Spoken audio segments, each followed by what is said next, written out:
Welcome back, guys. It's great to see you. Today we're talking about how to take your 2D pictures and make them 3D.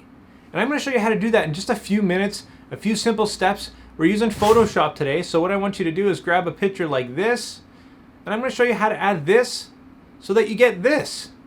And it's a really quick and simple process. Let's get into it.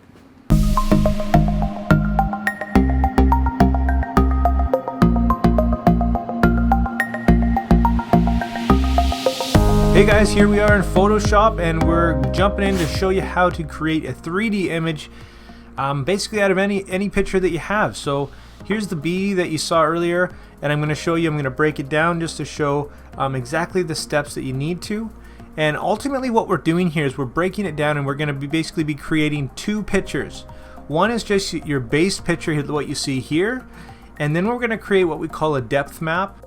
And what that's going to do, it's going to look something like this.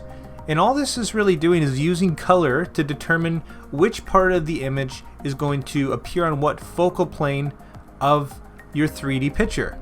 Simple as that. So one thing to consider, and probably one of the most basic things here, is that you're going to need a gradient. And what this means is the furthest part of your image, the very back, the furthest point is going to be the darkest or black.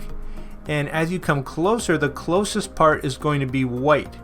So there's your gradient, and all you need to do is to create a gradient layer as you see here, and you can do that by just going over here to the gradient tool and just basically making that anything that you want it to look like, any depth or any range depending on your picture.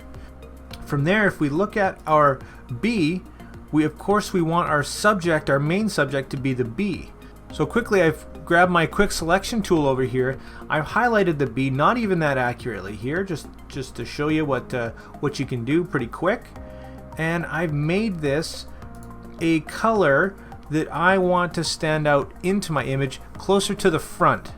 So in this case, what I've done is I've selected my selection, and then I've gone ahead and made that color.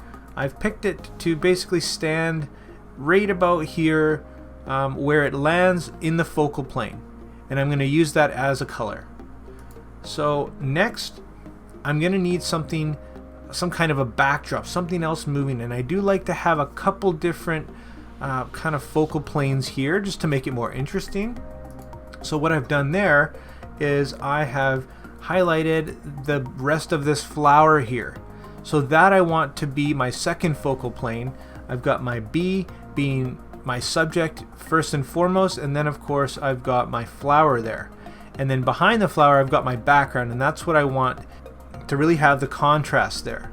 So what I've done is I've gone ahead and highlighted the rest of that flower and made it just slightly further back, and using my gradient tool I can decide where I want it based on where it is in the picture, and I just want it just right behind the bee. So what's left is our gradient tool, and then we have our furthest point being the black and coming forward into the white. And it's as simple as that. That right there is our depth map.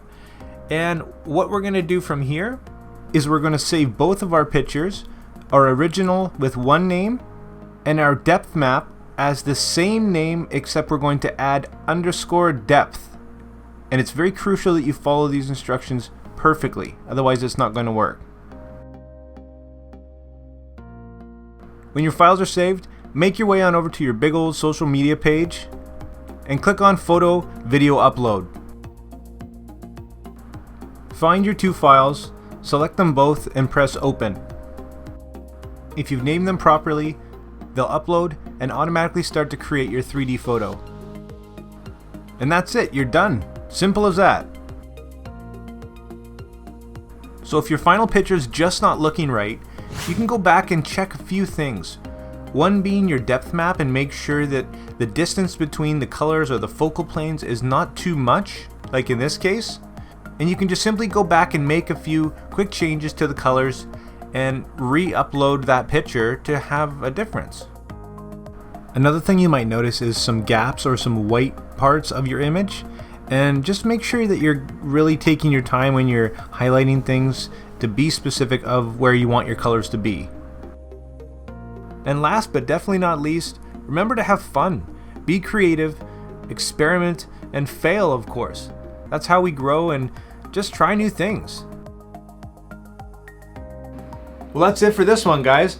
Now you know how to make 3D pictures. I hope it helped. If it did, consider hitting that like and subscribe button, of course.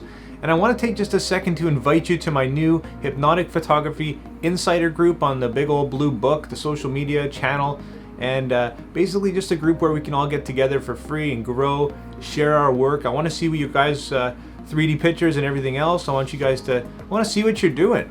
And of course, it's a place where I also share, deals that I find, my stuff, news and reviews and all that good stuff as well. So check it out. And like always, make mistakes, be yourself, and get out there and take some more pictures. See you guys.